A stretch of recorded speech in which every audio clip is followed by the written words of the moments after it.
Houthi-controlled port attacked in Hodeidah, Yemen. Hezbollah's most senior military commander Fuad Shukr eliminated in Beirut, Lebanon.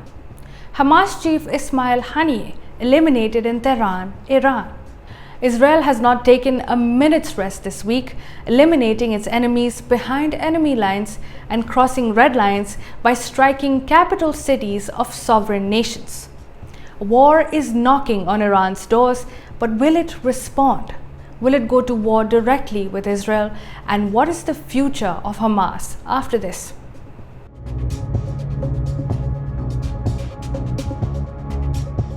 Iran's axis of resistance is in a crisis.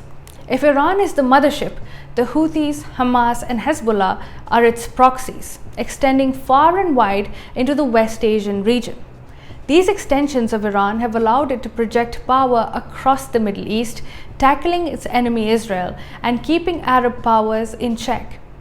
But Israel has attacked all three of these heavily armed militant offshoots within days, and it has not even spared Iranian territory in the process.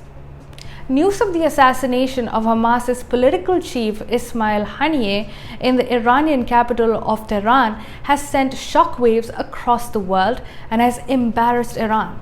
After all, he was a guest of Iran to attend the inauguration of its new president Masoud Pezeshkian when he was killed in a blast. Before this, Israel struck a building in another capital city in Beirut in Lebanon, eliminating Fuad Shukr, Hezbollah's most senior military commander and a right-hand man to the Shia militant group's leader, Hassan Nasrallah.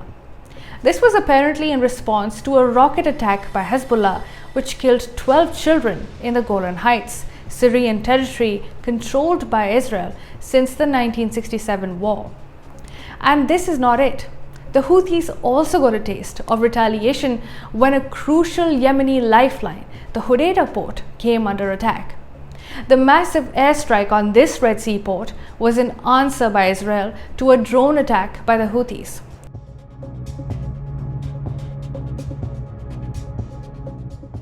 Israel is prepared for any further escalation, it says, and is on high alert, anticipating a response from Iran. ישראל נמצאת במוכנות גבוהה מאוד לכל תרחיש, הן בהגנה, הן בהתקפה. אנחנו נגבה מחיר כבד מאוד על כל מעשה תוקפנות נגדנו, מכל זירה שהיא. לאחר שחיסלנו שלשום את רמטכ"ל חיזבאללה, מוחסן, היום הגיע העימות הסופי לחיסולו של רמטכ"ל חמאס, מוחמד דף. דף היה אחראי לטבח הנורא של ה-7 באוקטובר, וגם לפיגועים רצחניים רבים נגד אזרחי ישראל. הוא היה מבוקש מספר אחד של ישראל במשך שנים, והחיסול שלו מקבע עיקרון פשוט שקבענו. מי שפוגע בנו, אנחנו פוגעים בו. Meanwhile, Iran is trapped in its own web. Israel has killed one of Iran's dearest guests in his capital city. Haniyeh was a guest of the Iranians. He attended the inauguration of the new Iranian president, met Supreme Leader Khamenei with a warm hug, and posed with the victory sign with other Iranian leaders. That was the last the world saw of him as he was killed before dawn in his special residence in Tehran. The Islamic Revolutionary Guard Corps reported it as a Zionist raid that took his life. It was initially theorized that it was an Israeli missile attack, and it raised serious questions about Iran's air defense capabilities. But it is now being reported that it was actually a bomb placed inside the guest house where Haniyeh was staying, and it was placed almost 2 months before the attack. For 2 months, the security apparatus in Iran failed to track the bomb. When Haniyeh was finally inside, the bomb was detonated remotely. This raises serious questions about Iran's security and intelligence capabilities. This was a lapse at many levels, if it was a lapse at all. After all, how could it be so easy to take Haniyeh out? This Hamas leader had been evading the Israelis for decades, enjoying safe haven in Qatar. Israel has been trying to take him out for years. You see, Haniyeh was no small target. He was the political chief of Hamas since 2017, representing the group in diplomatic conversations with Arab and Western leaders. He shuttled from Turkey to Qatar and Iran to secure funding for Hamas. This is why some media reports will tell you that he was seen as a so-called moderate face of Hamas. This is not because he did not subscribe to the radical extremist ideology of Hamas, but because leaders engaged with him behind closed doors to keep tabs on the Palestinian movement in Gaza.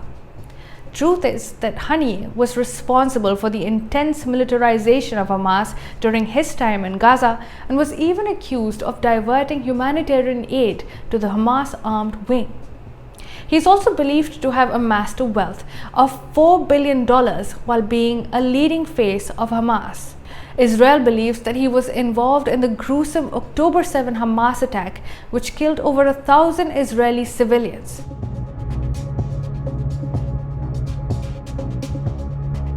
The hunt is not over yet, as Israel has hinted that its next target could be Yahya Sinwar, the leader of Hamas within the Gaza Strip.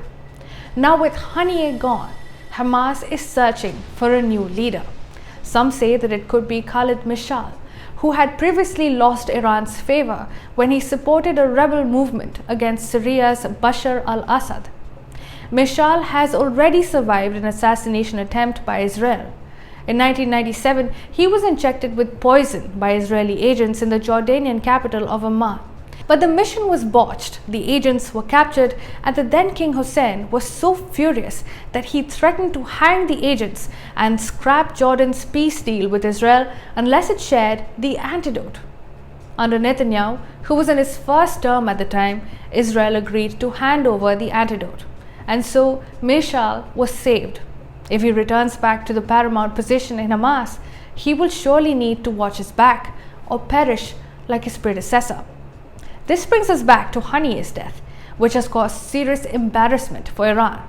Everyone wants to know whether Iran will respond. After all its proxies and its own sovereign territory are under attack. Israel's message has been pretty clear. No one is safe. So will Iran sit back down, take the loss, and lose face as a result? Or will it strike back? If you go by the reactions from Iran's leaders, then revenge is right around the corner. President Pezeshkian said, "I raised his victorious hand and today I have to bury him on my shoulders. Iran will make the terrorist invaders regret their cowardly action." Meanwhile, Ayatollah Khamenei said, "The criminal terrorist Zionist regime martyred our dear guest in our territory and has caused our grief, but it has also prepared the ground for a severe punishment. It is our duty to take revenge." Khamenei has even ordered a direct attack on Israel, according to reports, but it's not as simple as it looks. Iran's words are failing to match its actions. In April this year, Israel attacked the Iranian embassy in Syria and killed several IRGC officers. Iran retaliated, but it seemed like it did not want a war. It rained down missiles over Israel, almost all of which were intercepted by the Iron Dome air defense systems. The damage was little and by no means a major escalation. Moreover, reports said that Iran had notified countries in the region, indirectly tipping Israel off about the attack and letting it prepare its defenses in advance. So could it be that Iran does not want to be dragged into an all-out war with Israel, even though Israel is baiting it for confrontation every now and then? 39,000 Palestinians have been reported dead in Gaza, while over 100 Israeli hostages remain in captivity with no end in sight to the Israel-Hamas war. Israel has made a solid show of force in the last 10 months, training its guns at Iran and Iran's proxies all at the same time. But Iran is avoiding all-out war. You see, Iran's economy, already devastated by sanctions, is threatened not just by Israel, but the United States. The US has been sending billions of dollars in military aid to Israel at a time when it is already funding a bigger war against Russia in Ukraine. Israel has deep pockets and can play the game overtly, but Iran does not, and it must use its funds tactically, which is what it had been doing by moving in the shadows with its proxy groups so far. Moreover, will the Iranian people support such a war, brought on their land over a foreign dispute? The answer to that is most likely no. But if Iran doesn't respond, its credibility in the region will take a hit, including among its die-hard proxy groups. Khamenei is now faced with a tough choice. So it remains to be seen whether Iran will go all in or make a symbolic attack like it did in April, and whether the primary war front will shift to Iran, Lebanon, or elsewhere. Ultimately, Iran will lose face if it doesn't respond, but it will lose much more if it does.